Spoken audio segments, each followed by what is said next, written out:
Hello and welcome to a special edition of In the Court of the Wenton Knave.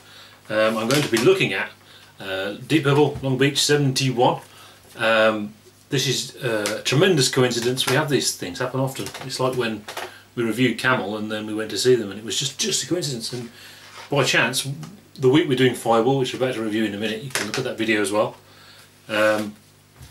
This arrived for me. It didn't come out this week. I think it came out about a month ago, but when the time came for me to order it, you know, it's payday, etc.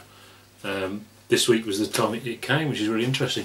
It's significant, very, very significant. It's not been it's been quite a low-key release in a way, and it is actually a historic moment because it's a 71 show. Now, apart from the Beat Club, we haven't had anything from 71. Apart from, well, one track of this had been released before. I believe there was some contractual problem with releasing it. They attempted to release it before on the official bootleg series, and they were just asking for too much money. But I think they're releasing them all again as mainstream releases, and they're selling a lot more. I assume that's why they had the money to do it. It's one of my favourite shows. I love 71, so I was so pleased when they were releasing it. But I already know it really well actually from the bootleg, but I'm still always going to buy it, absolutely. And it does sound better than the bootleg. It doesn't sound as good as maybe I'd hoped, because there's a problem with the mix. The vocals are too high, which I assume is just the soundboard mix, which is a bit of a shame, but it does sound better. Scandinavian Night 72, or Machine Head Live, or whatever they call it now, has the same problem. The vocals are too high in the mix. I mean, the difference here is that Gillan's in much better state. He was definitely over-toured on the DVD from 72, and although he definitely was over-toured at this point, he doesn't sound over-toured. It is an absolutely fantastic period, and controversially, you know, my favourite Mark II years are 71 and 73, strangely. 72 they sounded more over-toured. There were moments when Gillan was tighter. Blackmore was at his most weird in 72. I think he played much better in 73, interestingly.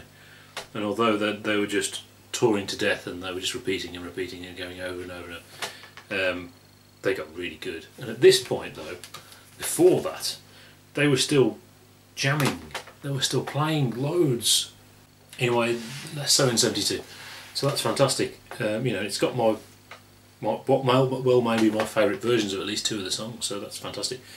Directly comparable to Scandinavian Nights 1970, because the set list is very similar, but this is a bit later.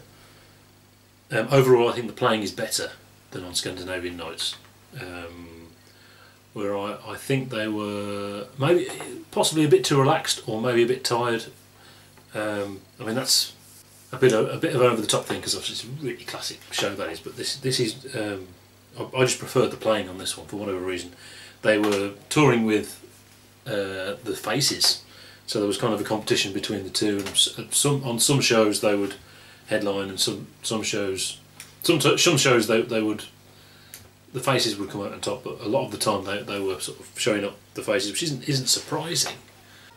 What's significant, what obviously I'm going to talk about in the Fireball video, is the fact that there's no songs from Fireball on there, unless you're American, in which case you think, well, Strange Kind of Woman is on there, but Strange Kind of Woman isn't on Fireball.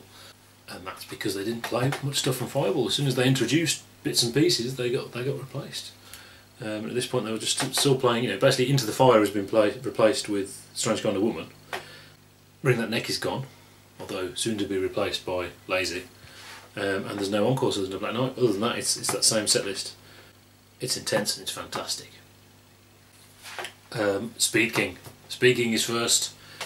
Obviously Gillan is far too high in the mix and the band are very low in the mix, and that's kind of annoying, because it may well be the best version of Speaking. I think probably is the best version of Speaking. Fantastic. Some of the playing in the middle and stuff, brilliant. Gillan's on full swing, you know, brilliant. And you've got Strange Kind of Woman. It's a really good version of Strange Kind of Woman. Not as good as the Made in Japan version, the Second Night, which is the Made in Japan version. That's the best version, I think. Interesting thing about Strange Kind of Woman, of course, is that they went on playing it for years and years and years. I would only bother with a 70s version of Strange Kind of Woman personally. For a few years before I went to see them, I never understood, you know, that it just didn't sound good anymore. They were in the 80s, and then they tried it in the 90s and then dropped it, and it was dodgy, and then they brought it back, and I wondered why they brought it back. You know, strange kind of woman again. And of course, when you get to the show, they open with Ted the Mechanic. It's a big arena show, so it's difficult to get the atmosphere going, you know. But obviously they were playing very well on that particular show, Birmingham '98.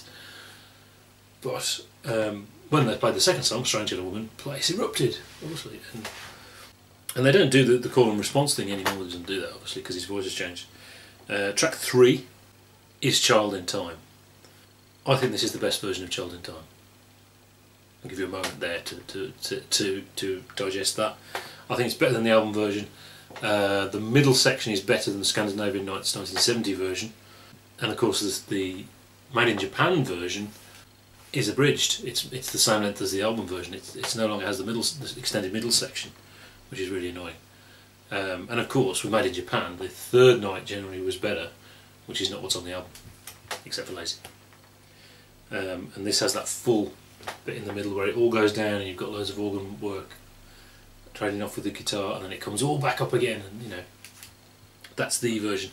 If you can put it with the very high in the mix vocals. Now I think the remaster really helps, because I do remember the bootleg it being a bit jarring where Gillan is so high in the mix and the band is so low when he's doing his full falsetto thing, and being a bit uncomfortable. I wouldn't play that to someone because they think, what is that? Now, like I said, it's not like Scandinavian Nights '72 because he's in much better shape vocally, so it is a fantastic performance. I think for me it's the playing in the middle really. Then we've got Mandrake Root, and it's your obligatory half-hour Mandrake Root, soon to be replaced by Space Trucking. I don't think this is better than the Scandinavian Nights version, or at least... Okay, the first 10 minutes of the Scandinavian Nights version is a definitive performance of Mandrake Root, okay? But the rest of it, all the Blackmore farting around and all that, I'd definitely take over here than that version.